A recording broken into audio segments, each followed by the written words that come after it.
rain hammered against the mansion windows as billionaire heiress Claire Whitmore stepped quietly into her childhood home 2 days earlier than expected. She expected silence. Instead, she heard laughter coming from her mother's room upstairs. Her heart tightened. Since her father died, dozens of men had tried to take advantage of her lonely, elderly mother, charming smiles hiding greedy intentions. Furious, Claire stormed toward the bedroom, ready to throw the man out. But when she pushed the door open, she froze in disbelief. The struggling single father she once mocked was kneeling beside her mother, gently braiding the old woman's silver hair while reading her favorite book aloud. Claire Whitmore had built her entire life on the belief that the world was transactional. Every relationship had a price. Every smile had a motive. Every man who came close to her family eventually revealed what he truly wanted, and what he wanted was never love. She had learned that lesson at 23, standing in a courtroom, watching a man her widowed mother had trusted drain half the family's estate through a carefully worded contract no one had bothered to read closely enough. Claire had read it afterward, every single line, her jaw tightening with each page. She had vowed then that she would never be caught unprepared again. She built a company from a modest inheritance into a $2 billion empire in less than a decade. She wore power the way other women wore perfume naturally, without thinking, and it lingered long after she left a room. Her board of directors feared her. Her competitors respected her. Her employees admired her from a careful distance. No one got close. That was the design. That was the protection. Her father, Richard Whitmore, had died when Claire was 19. A heart attack on a Tuesday morning. Utterly without warning. The kind of death that offers no ceremony and no preparation. He had been the warmth between Claire and her mother, Eleanor the interpreter between two women who loved each other but rarely knew how to say so. Without him, they became polite strangers, sharing a house and a last name. Claire left for business school. Eleanor rattled around the 12-room estate in Connecticut with 3 staff members, and a garden she slowly stopped tending. The loneliness settled into Eleanor the way cold settles into old bones, not dramatically, not all at once, but permanently, altering everything it touched. Men had noticed. Over the years, a steady rotation of gentlemen callers appeared at the estate. Retired professionals, widowers with too much charm and too little conscience, a financial advisor who had miraculously managed to lose 12% of Eleanor's portfolio over 18 months, while his own account grew. Claire had fired him personally, standing in her mother's sunroom. Using the kind of quiet voice that made people understand yelling would actually be preferable. She'd installed a new property manager, reviewed all accounts quarterly, and instructed the household staff to report any unfamiliar visitors immediately. The flight from Geneva had been 14 hours, and Claire had spent most of it reviewing quarterly projections and answering messages she'd been deferring for 3 days. She had been in Europe finalizing a merger that would expand her logistics portfolio into 6 new markets, a deal 2 years in the making that had required 4 trips, 11 rounds of negotiation, and one very uncomfortable dinner with a Swiss banker who believed women in business were a charming novelty. The merger was signed. Claire was coming home early, unannounced, because she trusted surprises far more than scheduled visits. Surprises showed people as they actually were. The car from the airport turned onto the long gravel driveway just as the rain started in earnest, the kind of November rain that felt personal, that seemed designed specifically to soak through your coat before you made it from the car to the front door. The estate glowed with warm light from the upper windows. Claire noticed that immediately the lights on a Thursday evening at 9 o'clock. When Eleanor typically retired by 8, she paid the driver, declined the umbrella from her assistant, and walked to the front door with her carry-on trailing behind her, raindrops running down the back of her neck. Thomas, the household manager who had worked for the Whitmore family for 19 years, opened the door before she reached the top step. He was a compact, gray-haired man of 61 who had survived every storm the family had produced with the steady equanimity of someone who had decided long ago that composure was his primary professional offering. But when he saw Claire standing in the rain a full 2 days before her expected return, something flickered across his face that was not composure. It was something closer to alarm. "Miss Whitmore," he said, stepping aside quickly. "We weren't expecting you until Saturday." "I know," Claire said, handing him her wet coat. That's the point. She was already looking toward the staircase. From somewhere above, she could hear it, the low, warm sound of laughter. Her mother's laughter. A sound Claire had not heard in years, not genuinely, not like this, and it landed in her chest with a strangeness she couldn't quite name. She stood at the bottom of the stairs and listened. And what she felt was not relief. What she felt was suspicion. She took the stairs 2 at a time. The hallway on the 2nd floor was lined with framed photographs of the family's summer vacations, Christmas mornings, the kind of evidence of happiness that a house accumulates over decades. Claire barely glanced at them. She stopped in front of her mother's bedroom door and listened. A man's voice, low and even. Her mother's voice, lighter than Claire, had heard it in years. The sound of a page turning. Claire pushed the door open without knocking. Eleanor Whitmore sat propped against a mountain of pillows in her wide 4-poster bed, silver hair loose around her shoulders, her face soft and animated in a way that made her look, briefly, like the woman Claire remembered from before. Beside the bed, kneeling on the floor with evident comfort, as though he knelt in this exact spot regularly, was a man Claire did not recognize. He was perhaps 35, with dark circles under his eyes that spoke of chronic exhaustion, wearing a plain gray sweatshirt that had been washed too many times. He was holding a book open with one hand, and with the other, he was carefully braiding a thin section of Eleanor's silver hair, his fingers moving with a gentleness so practiced it looked almost habitual. The book, Claire could see, was a dog-eared copy of Jane Austen's Persuasion, her mother's favorite. The spine broken and retaped 3 times over the decades. The man looked up when the door opened. He did not startle. He met Claire's eyes steadily, and she saw in his face neither guilt nor surprise, only the particular tired patience of someone who had dealt with difficult things long enough that one more difficult thing simply joined the queue. Claire stood in the doorway for a moment that stretched into several moments. Then she said, her voice carrying all the coldness she had spent 20 years perfecting, "What are you doing in my mother's room?" Eleanor turned her head and said, "Claire, darling, you're home early." Claire did not look at her mother. She looked at the man on the floor, still holding the book, still halfway through braiding her mother's hair.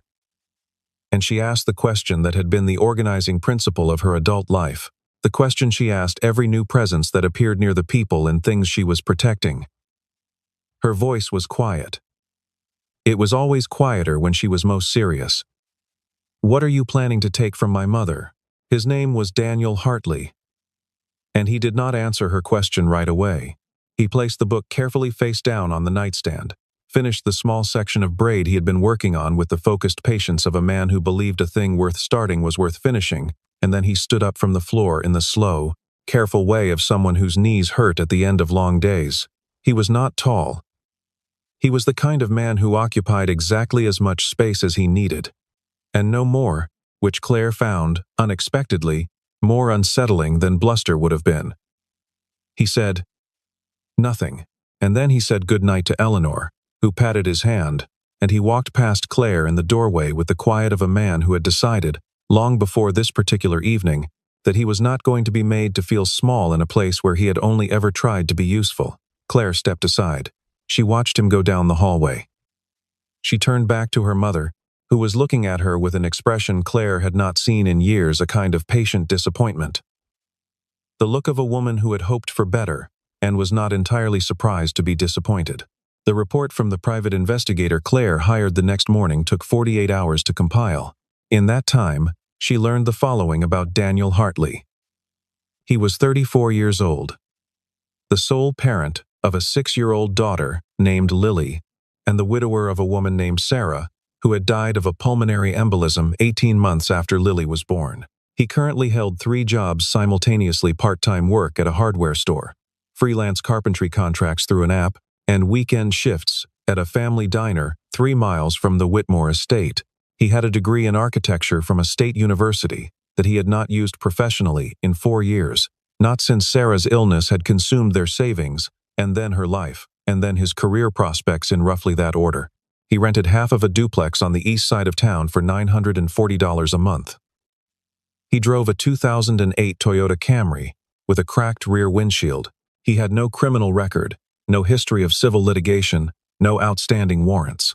He had, according to the investigator's notes, met Eleanor Whitmore approximately 4 months earlier in Riverside Park, where Eleanor walked on Tuesday and Thursday mornings and where Lily frequently played on the swings near the fountain.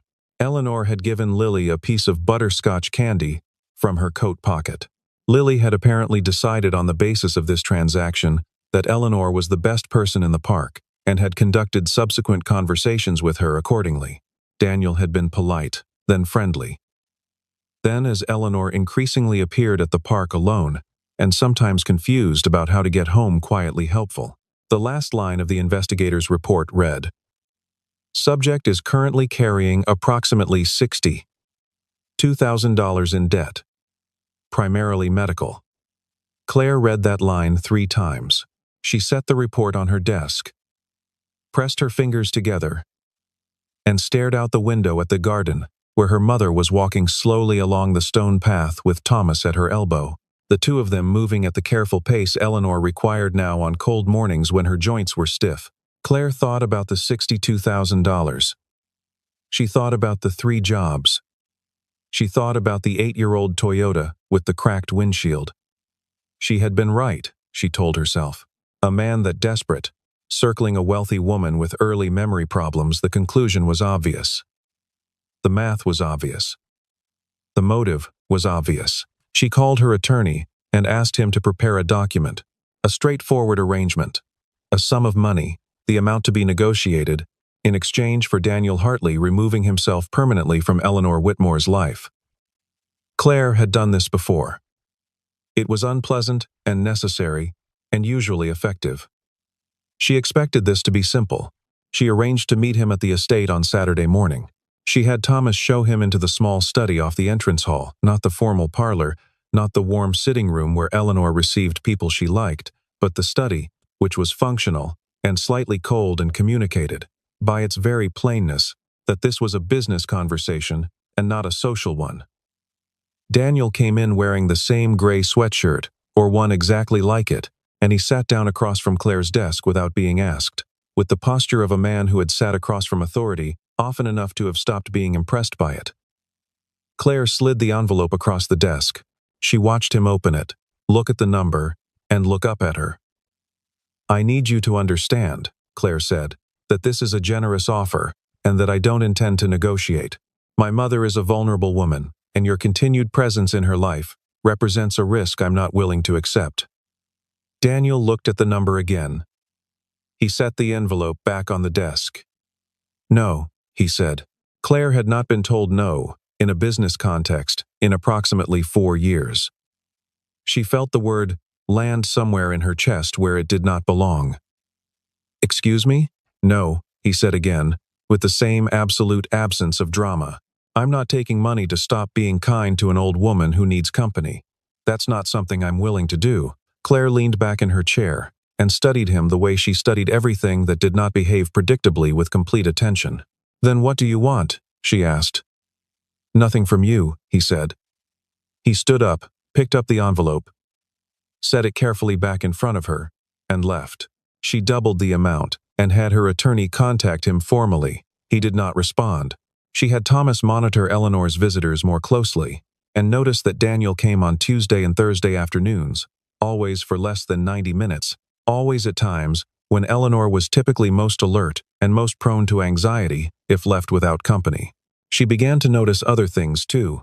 The small carpentry repairs around the house, a cabinet hinge that had squeaked for 2 years.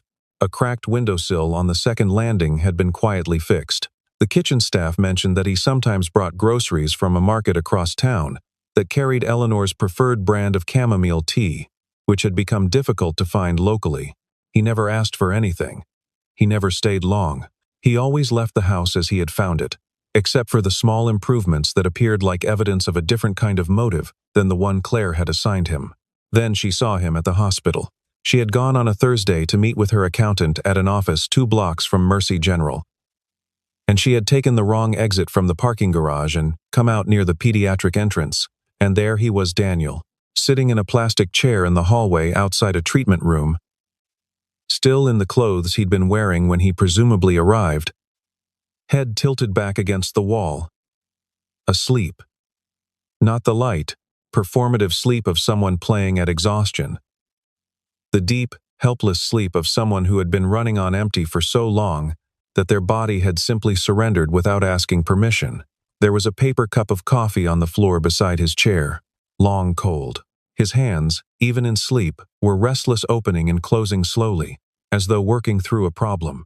On the plastic chair beside him sat a small pink backpack with a cartoon rabbit stitched to the front, half unzipped, a picture book, and a folded drawing visible inside, the careful preparation of a father who had packed comfort items in advance because he knew this day was coming, and he wanted his daughter to have the things she loved within reach. Claire stood in the hallway for longer than she meant to. A nurse passed, glanced at Daniel, and did not wake him either, the small professional mercy of someone who recognized a person who had earned whatever rest they could get.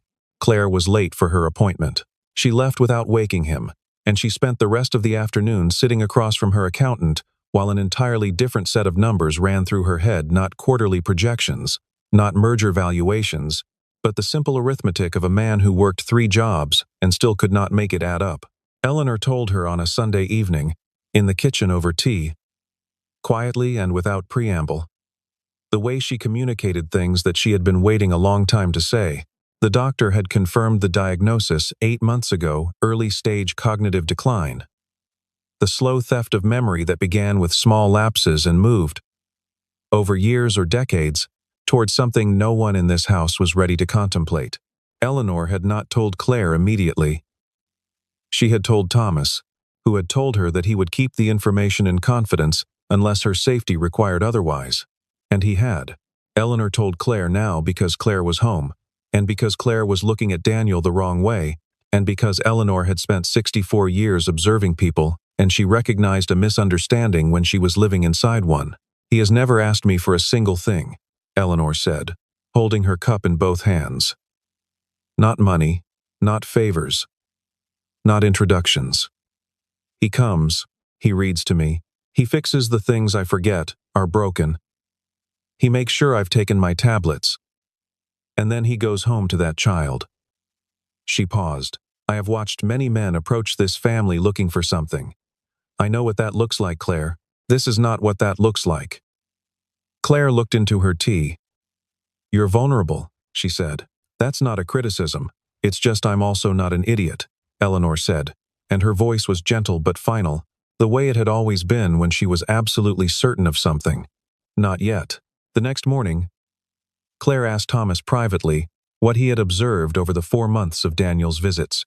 Thomas, who was constitutionally incapable of dishonesty with the Whitmore family, told her with his usual careful precision. Daniel had never entered any room of the house without Eleanor's invitation or Thomas's accompaniment. He had never asked questions about the estate's finances or property. He had once, when Eleanor had become confused during a particularly difficult afternoon, sat with her for 3 hours talking about her garden until she was calm again. And then he had called Thomas to let him know she'd had a difficult day before he left. Thomas folded his hands and said, "In 19 years with this family, Miss Whitmore, I have observed a great many people in this house. Mr. Hartley is not what you think he is." Claire nodded once, dismissed Thomas with a look, and stood at the kitchen window watching the frost on the garden for a long time. Somewhere inside the tight architecture of her certainty, something shifted, not dramatically, not completely, but enough to leave a crack through which other possibilities could begin, however reluctantly, to enter. She found out about the house on a Wednesday, not from Daniel, not from any person who knew him from a property listing that her assistant had flagged as part of a routine neighborhood property review the estate's attorneys conducted quarterly. The address was 43 Birchwood Lane, a small Cape Cod, in a modest neighborhood, 15 minutes from the Whitmore estate. It was listed at $212,000. The listing agent was Daniel Hartley. The listing description noted the property was being sold in as-is condition and that the seller was seeking a quick close. The investigator confirmed what Claire had already begun to suspect. Daniel had been on a waiting list for Lily's cardiac procedure, a valve repair that her cardiologist had been monitoring since birth. and which had now become urgent for 11 months. The cost, after the portion covered by his limited insurance, was $118,000. He had saved $31,000. He had borrowed what he could from the credit available to a man with 3 part-time jobs and an architecture degree he hadn't used in 4 years. The house, the only significant asset he owned. The house he had bought with Sarah before Lily was born. The house he had fixed and improved and paid into for 6 years was the remainder. He had calculated it down to the dollar. The sale would cover the gap, with approximately $4,000 left over. He had arranged to move Lily into a rented room in a colleague's house after the sale. He had arranged this without telling anyone, without complaint, without asking for help from the woman whose mother he visited twice a week and whose floors he had regrouted in the downstairs bathroom without mentioning it to anyone. Claire sat in her car in the parking lot of the property management firm for 11 minutes after the investigator's call ended. She was not a woman who cried. She had not cried since her father's funeral. And even then she had waited until she was alone, in the car, on the way home from the cemetery. She did not cry now, but something in her chest was doing something that felt adjacent to it. Something she didn't have the vocabulary for because she'd spent 20 years making sure the vocabulary remained unnecessary. On the drive home, she passed the street where the hardware store was. She did not stop, but she slowed down, just slightly, without meaning to. That evening, restless and unable to concentrate on the documents open on her laptop, she drove without a clear destination and found herself in the hospital district. She pulled into the parking structure near the pediatric wing out of a compulsion she couldn't fully articulate. In the row nearest the exit, she recognized the 2008 Camry with the cracked rear windshield. She almost drove past. Instead, she parked 2 spaces over and sat for a moment, and then she saw him through the fogged glass, Daniel in the driver's seat, upright this time, awake, eating instant noodles cold from a paper cup with a plastic fork, the kind you found in a convenience store, the kind that tasted of nothing and cost 99 cents. And he was eating them slowly and methodically in the dark of the parking structure, because he had not had time to stop somewhere real, or because somewhere real would have cost more, or both. He did not see her. He looked out the windshield at the concrete pillar in front of his car, eating his cold noodles with the patient endurance of a man who had decided that self-pity was a luxury he had not budgeted for. Claire drove home. She sat in the driveway for a long time before she went inside. She went to see him at the hardware store on a Thursday evening, 40 minutes before his shift ended. She waited in the parking lot because she was not going to walk the aisles of a hardware store having this conversation in front of customers and colleagues.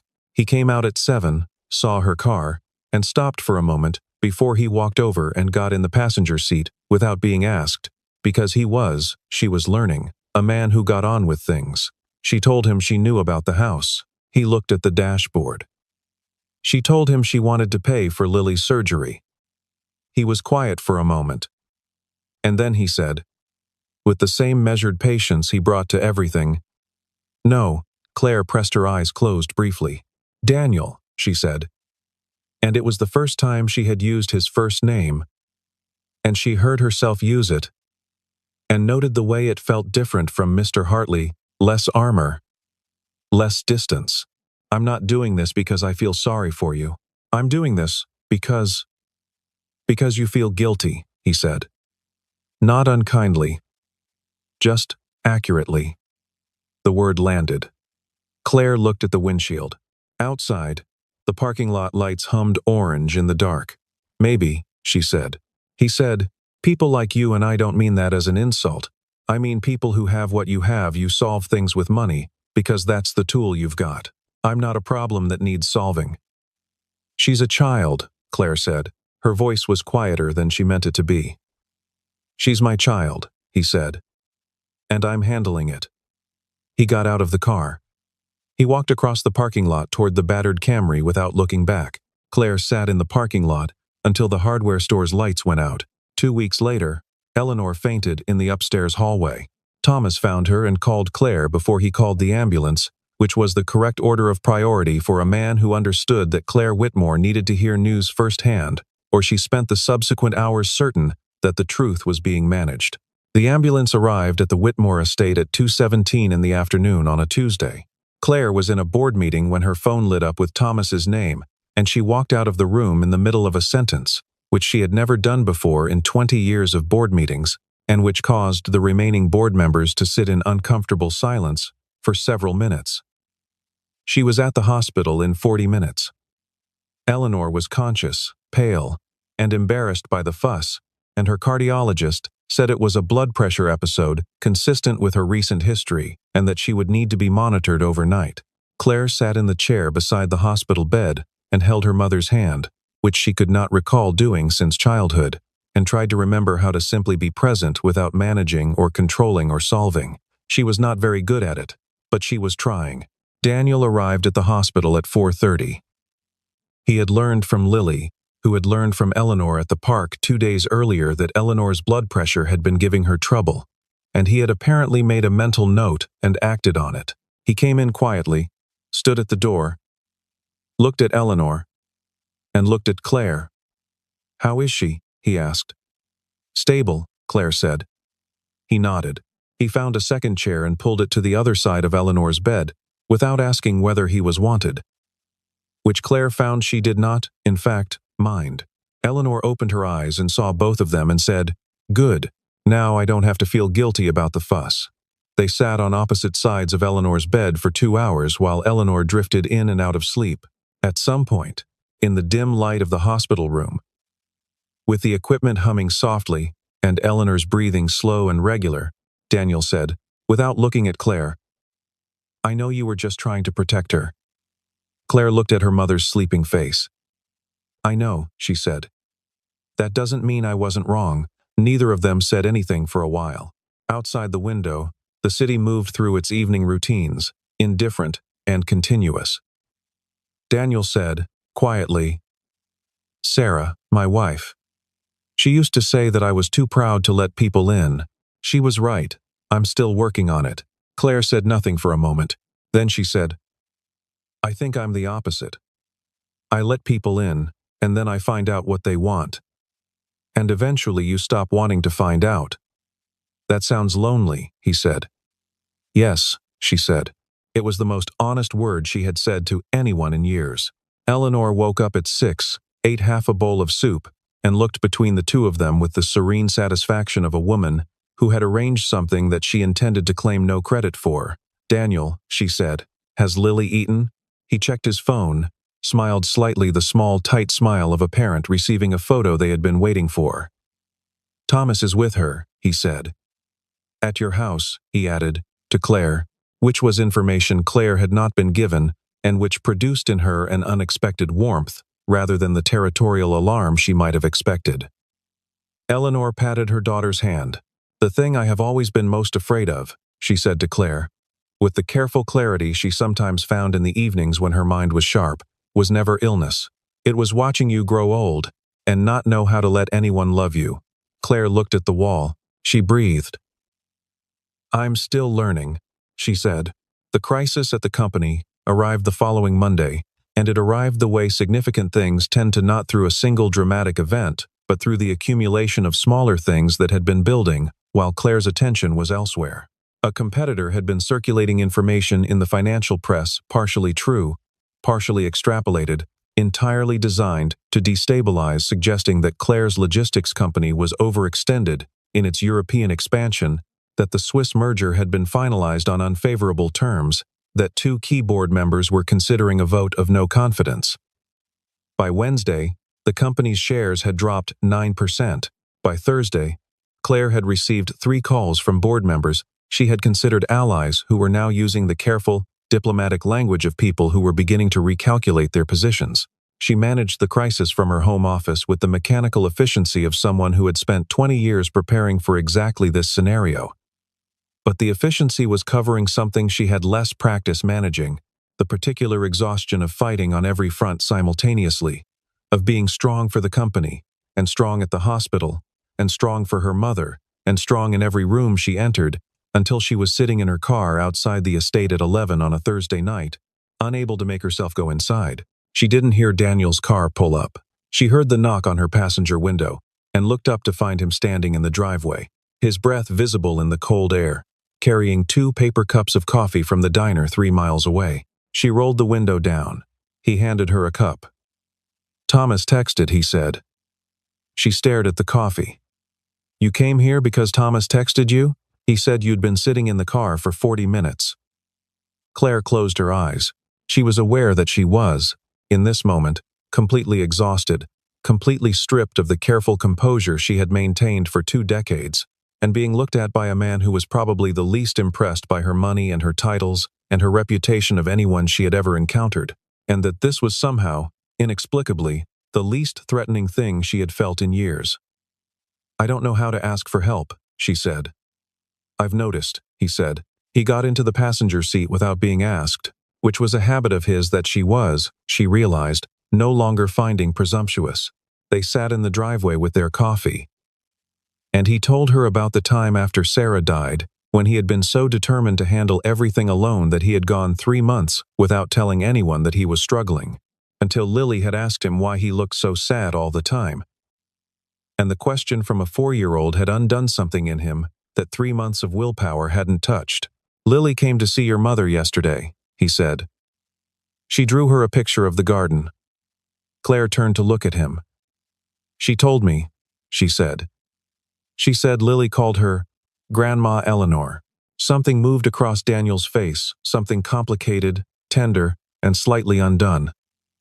"Yeah," he said. "She does that." Outside the car. The first snow of the season had begun, not the serious snow of deep winter, but the tentative early snow that the sky tries out in November, light and uncertain, landing on the driveway and disappearing almost immediately. They watched it fall. Inside the estate, warm light glowed from Eleanor's bedroom window. The following Saturday, Daniel brought Lily to the estate, and something about the morning rearranged itself around the child's presence in a way that nothing in the past month had managed to do. Lily was 6 and specific. She had opinions about the color of everything, the correct pronunciation of the word particularly, and the structural integrity of the Whitmore estate's kitchen cabinets, which she tested by hanging from the handles, until Daniel said her name once, quietly, and she let go and looked at him and grinned, with the particular fearlessness of a child who knows she is loved. Eleanor sat at the kitchen table and watched with the luminous attentiveness she reserved for things that mattered. Claire stood at the counter and tried to remember the last time she had simply stood in a kitchen without a phone in her hand. Lily announced that they were going to make a cake, and that Claire was going to help, and that the cake was going to have strawberries on it, because strawberries were the best thing. Claire looked at Daniel, who looked back at her with an expression that said, simply, "This is what she is like. And also, I dare you." Claire put down her phone. She found a mixing bowl. She followed Lily's instructions for measuring flour, which were confident and almost entirely incorrect, and the batter ended up with too much sugar and not enough salt, and the cake emerged from the oven slightly lopsided, and, when they tasted it, completely delicious. Lily ate 2 pieces and got frosting on Eleanor's sleeve and apologized with complete insincerity. Eleanor laughed, the real laugh, the one Claire had heard from her mother's room the night she came home from Geneva, and it filled the kitchen the way warmth fills a room when someone finally lights the fire. Later, when Lily had fallen asleep on the sitting room couch with Eleanor's reading blanket tucked around her, and Eleanor had gone upstairs to rest, Claire and Daniel sat at the kitchen table with the remains of the cake between them, and Claire said, "Her surgery. The date is set?" Daniel looked at his hands. 3 weeks, he said. "The house closes in 2. I want to help," Claire said. He started to say something. "Not as charity," she said. "Not because I feel guilty. Because she is a child and she is." She stopped. "She called me the rich fairy," she said. Daniel looked up. "Yeah," he said. "She told me. I don't want to be the rich fairy," Claire said. "I want to be something real." The kitchen was very quiet.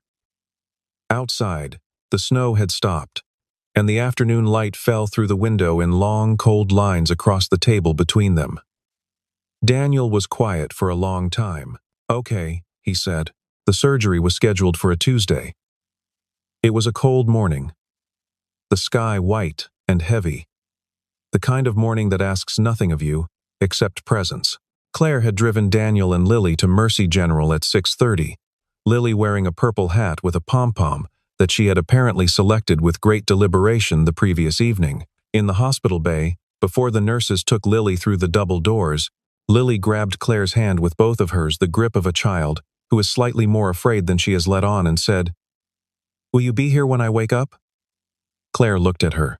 She looked at Daniel, who was watching her with an expression she could not read and did not need to.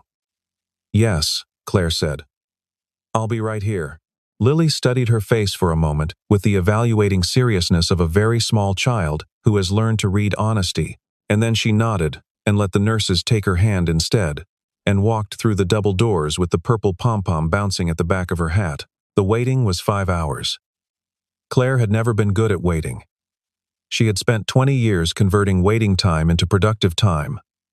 Phone calls, reports, decisions made, problems solved.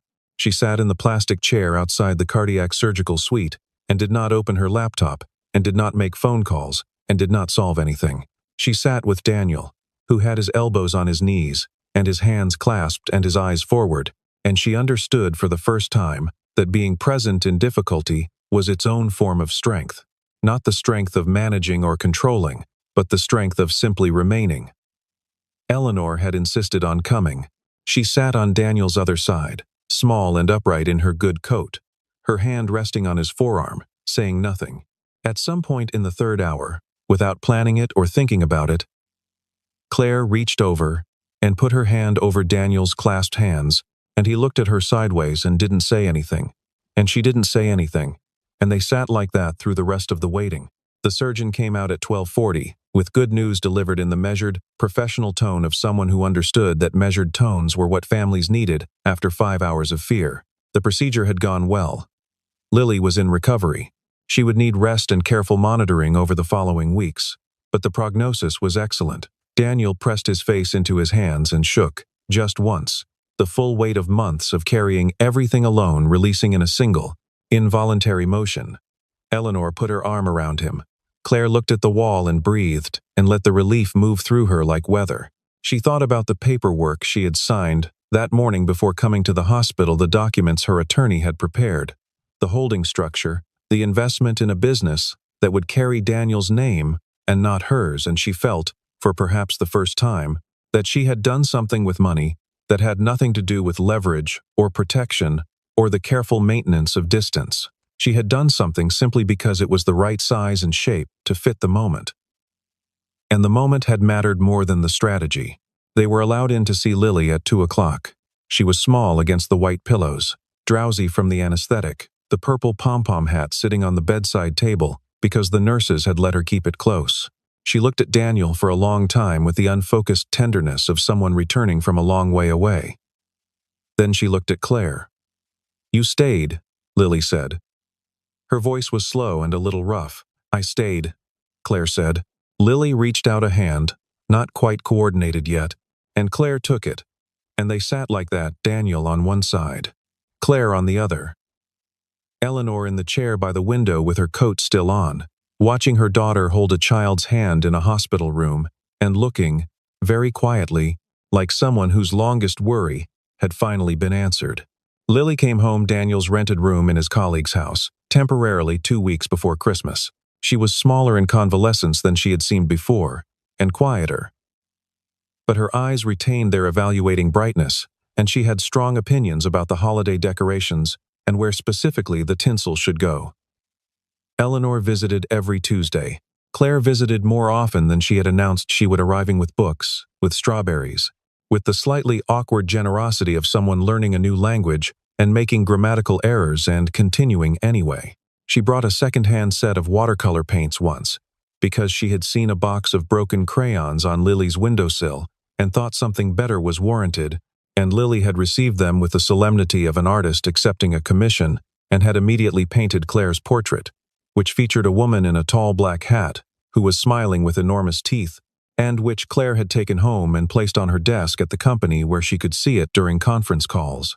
The company survived its crisis, which is to say Claire outmaneuvered the leak, addressed the board with the methodical precision of someone who had spent decades preparing arguments, and retained the positions of the allies she had decided were worth retaining. The share price recovered.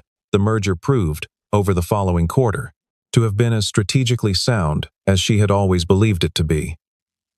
She ran the company with the same intelligence she always had, but the way she ran it changed slightly, incrementally, in ways that her staff noticed before she did. She began delegating in earnest. She began leaving at a reasonable hour.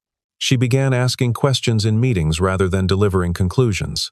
The cafe was Daniel's idea, and it began the way his best ideas seemed to quietly, practically, without fanfare. He had talked about it to Lily, who had enthusiastically approved, and to Eleanor, who had said she wanted a corner table permanently reserved, and to Claire, who had listened and then said nothing for 3 days, and then called her attorney and arranged the investment through a holding structure that kept her name entirely off the paperwork. Daniel found out anyway. He called her on a Tuesday evening and said her name once, just Claire, and she said, "I know, and I'm not apologizing."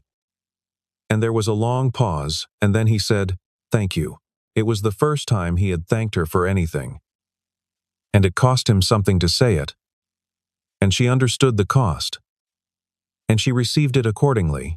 The cafe opened on the first Saturday of March, when the cold was still present, but the light had begun to change the longer, cleaner light of early spring that falls differently than winter light, that carries in it some implication of forward motion. It was called Hartley's, in white letters on a dark green awning, on a corner 2 blocks from Riverside Park, where Eleanor and Lily had first met, which Daniel had chosen deliberately and had not explained to anyone. The interior was warm amber light, wooden tables, a corner reading area with a low shelf of books and 2 armchairs angled toward each other, and it smelled of coffee and something baking, as the morning filled with people, of the particular warmth that a room generates when it contains people who are genuinely glad to be there. Daniel had built the shelving himself, working evenings in the weeks before the opening, the wood pale and clean, and fitted with the precision of someone who had trained for a different life, and was finding, perhaps, that the training had followed him to this one. The chalkboard menu behind the counter was in Lily's handwriting, uneven letters, enthusiastically capitalized. The prices slightly misaligned, and Daniel had refused to correct it, and it was the first thing people noticed when they came through the door, and every single person who noticed it smiled. Eleanor sat at her corner table. Lily, recovered and restored, and wearing a red dress she had selected herself on the grounds that red was the correct color for important occasions, circulated among the guests with the purposeful confidence of a child who considered herself a co-host. She had made a drawing in the previous week crayon, on a large piece of paper taken from Daniel's architecture, supplies that she had presented to Daniel the morning before, with the ceremony appropriate to a significant gift. It showed 4 figures in front of a building with a green awning: a tall man, a small girl, a woman in a suit, and an older woman in a coat. Underneath, in the careful block letters of a child who was still learning, she had written, "Family." Daniel had put it in a frame. It hung beside the cafe entrance, at child height, which was where Lily had specified it should go.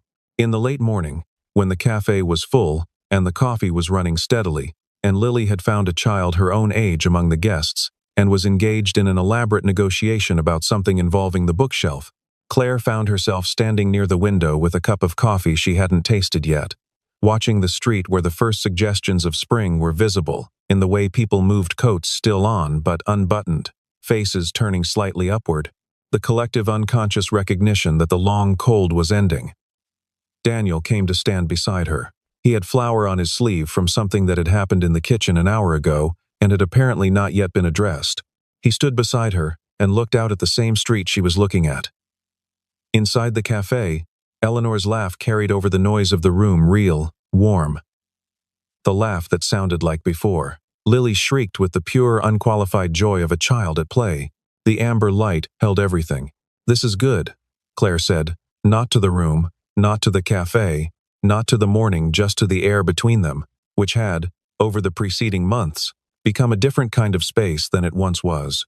Daniel looked at her sideways, the particular look she had come to recognize as his version of a smile, slight, unhurried, as certain as he was about things he had thought through and decided. Outside, the snow that had been forecast had begun to fall light and soft, the kind that melts on contact with warmer ground, that exists more as gesture than accumulation. Lily looked up from across the room and pointed at the window with an expression of pure delight. Eleanor turned to look. The snowflakes drifted past the green awning and disappeared before they reached the pavement.